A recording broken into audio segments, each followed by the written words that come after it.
এটা হচ্ছে আপনার পুরন ঢাকার বংশাল থানা ঠিক অপোজিটে। দেখেন এখানে গুরুত্বপূর্ণ রাস্তার উপরে এভাবে পিক আপ রেখে দেয়। এটা সারা বছর এটা করে। হ্যাঁ, এটা এভাবে তারা সারা বছর এভাবে পিক আপ রাখার সুযোগ দেয়। কেন দেয়, কী কারণে দেয় আমরা জানি না। এটা সম্পূর্ণ অবৈধ, অন্যায়ভাবে। অথচ পুলিশ বাহিনীর দায়িত্ব হচ্ছে মানুষের নিরাপত্তা দেওয়া, অথচ হ্যাঁ তারাই মানুষের অশান্তি সৃষ্টি করে। দেখেন এই যে এইগুলো এখানে আপলোড ডাউনলোড দেওয়া হচ্ছে আর কি।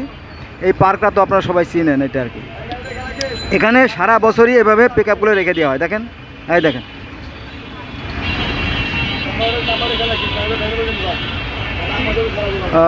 এই জায়গাটা বেশ গুরুত্বপূর্ণ, আপনারা দেখলেই বুঝতে পারবেন বিষয়টা। এই দেখেন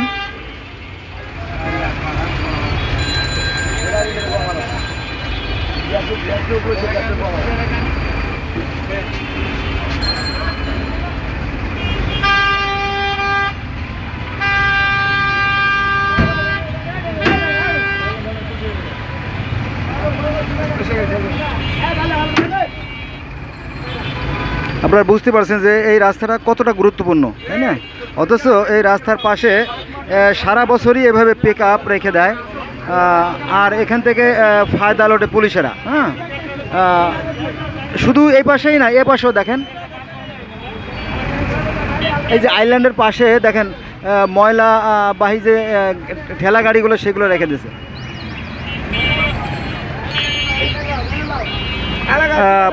পুলিশ যতদিন ভালো না হবে ততদিন দেশ ভালো হবে না। দেখেন এই যে ময়লাবাহী গাড়িগুলো রেখে দিয়েছে রাস্তার পার।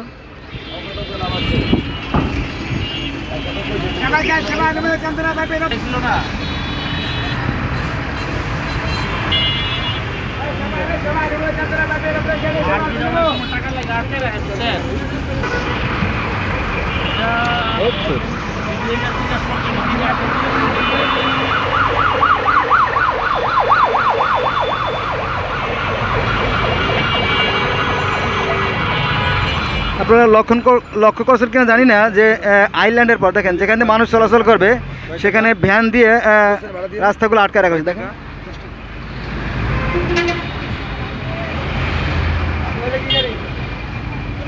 এটা সম্পূর্ণ অন্যায়ভাবে রাস্তার যে আইল্যান্ডের উপরে আপনার দিচ্ছি আইল্যান্ডের উপরে আপনার সারি সারি ঠেলা গাড়ি এবং ভ্যান দিয়ে আটকে রাখছে। অথচ এই জায়গাটা বেশ গুরুত্বপূর্ণ। এই জায়গাটা হচ্ছে আপনার সেই নবাবপুর, বাংলাদেশের সবচেয়ে ব্যস্ততম জায়গা, আর 1 নম্বরে বলতে পারেন।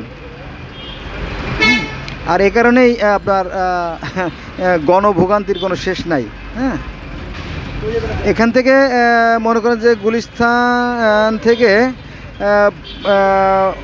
গাবতলী যেখানে 20 মিনিটের রাস্তা, সেখানে সময় লাগে 3 ঘন্টা। এজন্য আমাদের প্রশাসনিক দায়ী, এদেরকে পরকালে জবাবদিহি করতে হবে, সে ব্যাপারে কোনো সন্দেহ নেই। ধন্যবাদ সবাইকে।